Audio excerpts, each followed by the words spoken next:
বাংলাদেশ জাতীয়তাবাদী মুক্তিযোদ্ধা দল কর্তৃক আয়োজিত আজকের দেশপ্রেম, গণতন্ত্র এবং আগামী দিনে নির্বাচনের প্রয়োজনীয়তা নিয়ে মত বিনিময়ের এই সভায় সম্মানিত সভাপতি, মঞ্চে উপস্থিত আছেন সম্মানিত প্রধান অতিথি।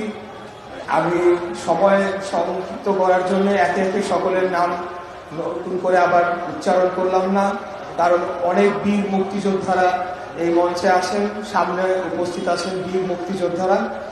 আমি প্রথমে বলতে চাই, আমি অত্যন্ত গর্বিত বোধ করছি যে এই বীর মুক্তিযোদ্ধাদের সাথে একই মঞ্চে আমাকে আসন গ্রহণ করার সুযোগ করে দেওয়া হয়েছে। সেজন্য আমি জাতীয়তাবাদী মুক্তিযোদ্ধা দলের প্রতি আন্তরিকভাবে কৃতজ্ঞতা পোষণ করছি। এটি এমন একটি মঞ্চ, এমন একটি সভা, এই সভার একদম পিছনের সারিতে সর্বশেষ চেয়ারেও যদি আমি বসতে পারি তাতেও আমি নিজেকে গর্বিত মনে করতাম। তো আমি এর জন্য আবারও মুক্তিযোদ্ধা দলকে আন্তরিকভাবে ধন্যবাদ জানাচ্ছি এবং আমাদের প্রধান অতিথিকেও ধন্যবাদ জানাচ্ছি। আমি বক্তব্য দিব না, আজকে বক্তব্য শুনতে এসেছি। বীর মুক্তিযোদ্ধারা আছেন, আপনাদের থেকে আমরা বক্তব্য শুনে আগামী দিনে বাংলাদেশকে, এই স্বাধীন সার্বভৌম বাংলাদেশকে এগিয়ে নিয়ে যাওয়ার জন্য এবং যে কারণে মুক্তিযুদ্ধ হয়েছিল, বাংলাদেশকে একটি গণতান্ত্রিক রাষ্ট্র হিসেবে প্রতিষ্ঠার জন্যই এই মুক্তিযুদ্ধ হয়েছিল, সেটিকে আবারও পুনঃপ্রতিষ্ঠার জন্য আমরা কাজ করে যাব। এবং আমাদের নেতা দেশনায়ক জনাব তারেক রহমান মুক্তিযোদ্ধা প্রজন্ম দলের 1 নম্বর সদস্য হিসেবে ওনাকে ঘোষণা করা হয়েছে, সেটার জন্য আমিও গর্বিত বোধ করছি যে আজকে মুক্তিযোদ্ধা প্রজন্ম দলে আমি যোগদান করতে পারছি। প্রিয় উপস্থিতিবৃন্দ, বেশি কথা বলবো না। আমি যেটা বলেছি যে আমাদের অনেক সিনিয়র মুক্তিযোদ্ধা এবং নেতৃবৃন্দ রয়েছেন, তাদের মুখ থেকে শুনবো। আমি শুধু একটা কথা বলতে চাই যে বিভেদ আমাদেরকে দুর্বল করবে। কোনোভাবে আমাদেরকে আগামী দিনে বাংলাদেশ রাষ্ট্রকে যদি আমরা টিকিয়ে রাখতে চাই, আমাদেরকে নিজেদের মধ্যে থেকেও বিভেদ দূর করতে হবে এবং অন্যান্য যারা রাজনৈতিক শক্তি, রাজনৈতিক দল রয়েছে, বিশেষ করে গত বছরের জুলাই অভ্যুত্থানের যারা গণতান্ত্রিক আন্দোলনের যারা শক্তি ছিল, গণ অভ্যুত্থানের যারা শক্তি ছিল, আমাদের মধ্যে যদি বিভেদ সৃষ্টি হয় তাহলে বাংলাদেশের জন্য সেটা ক্ষতিকর হবে। এই জন্যে যে বহির শত্রু অথবা বহির শক্তি যাদেরকে আমরা চিনি, তারা বাংলাদেশের প্রভাব বিস্তার করে বাংলাদেশকে একটা করদ রাজ্যে পরিণত করবে, যেটি বিগত 17 বছরে আমরা দেখেছি খুনি স্বৈরাচারী ফ্যাসিস্ট হাসিনা এবং তার দোসররা বাংলাদেশকে ভারতের হাতে বিক্রি করে দিয়েছিল, আমাদেরকে ভারতের দাস হিসাবে তারা পরিণত করেছিল। তো আমি আজকে মুক্তিযোদ্ধা প্রজন্ম দলে যোগদান করার মাধ্যমে আমাদের যে সম্মানিত বীর মুক্তিযোদ্ধাদের কাছে প্রতিজ্ঞা করতে চাই যে কোনোদিনও, যতদিন আমরা বেঁচে থাকব, বাংলাদেশকে আমরা কোনো দেশের দাস হতে আমরা দেব না। আমরা আমাদের লড়াই, আমাদের সংগ্রাম, এটা আমরা চালিয়ে যাব। এর পাশাপাশি বাংলাদেশ যদি মাথা উঁচু করে দাঁড়াতে হয় তাহলে গণতন্ত্রের কোনো বিকল্প নাই। আর গণতন্ত্র প্রতিষ্ঠা যদি করতে হয় তাহলে জনগণের ম্যান্ডেটের বিকল্প নাই। আর জনগণের ম্যান্ডেট যদি অর্জন করতে হয় তাহলে একটা নির্বাচনের কোনো বিকল্প নাই।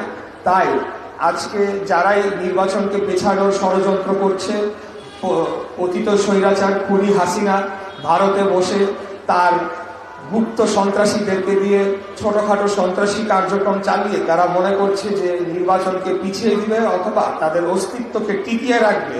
আমি বলতে চাই যে যদিও বলা হয়ে থাকে আওয়ামী লীগের নেতৃত্বে মুক্তিযুদ্ধ হয়েছিল, কিন্তু এই প্রজন্মের একজন নাগরিক হিসেবে বলতে চাই এই বাংলাদেশে আওয়ামী লীগ নামক যে দলটি রয়েছে সেটি নিঃশেষ হয়ে গিয়েছে, যেটি শেষ হয়ে গিয়েছে। আওয়ামী লীগ নামে কোনো দল, যেটি আমাদের প্রধান অতিথিও ইতিপূর্বে বলেছে, এই নামে বাংলাদেশে রাজনীতি করার অধিকার রাখে না, আমরা রাখতে দিব না। গত বছর যে গণহত্যা হয়েছে সেটির বিচার না হওয়া পর্যন্ত এবং খুনি হাসিনা সহ প্রত্যেকটি যারা এই গণহত্যার নির্দেশনা বাস্তবায়ন করেছে, এই নির্দেশনা চালিয়েছে এবং গুলি চালিয়েছে, তাদের প্রত্যেকের সর্বোচ্চ বিচার এবং সেই এবং তাদের যে শাস্তি সেটি কার্যকর না হওয়া পর্যন্ত বাংলাদেশে আওয়ামী লীগ যদি কোথাও আবারও মাথা চালা দিয়ে উঠতে চায়, আমি আমাদের মুক্তিযুদ্ধ প্রজন্মের দলের ভাইদেরকে বলবো, আপনারা অতন্দ্র প্রহরীর মতো বাংলাদেশকে রক্ষার জন্য এই পতিত ফ্যাসিবাদের বিরুদ্ধে আপনারা লড়ে যাবেন। ইনশাল্লাহ আমিও আপনাদের পাশে থাকবো। আর বক্তব্যের পর্যায়ে দীর্ঘায়িত না করে বাংলাদেশের পক্ষে সকলে আমরা একযোগে যাতে কাজ করতে পারি, অতীতের সকল কিছু ভুলে যেতে চাচ্ছি না, আমি বলবো না যে ভুলে যাই, বাট অতীতের সকলে আমরা যে আমাদের মধ্যে যে বিভেদ ছিল, আজকে যেই রাজনৈতিক দল ৭১ চায় নাই, যারা বাংলাদেশ চায় নাই, তারাও কিন্তু মেনে নিয়েছে যে বাংলাদেশ রাষ্ট্র এবং ৭১-এর যে মুক্তিযুদ্ধ ছিল সেটিকে তারা মানতে বাধ্য হয়েছে।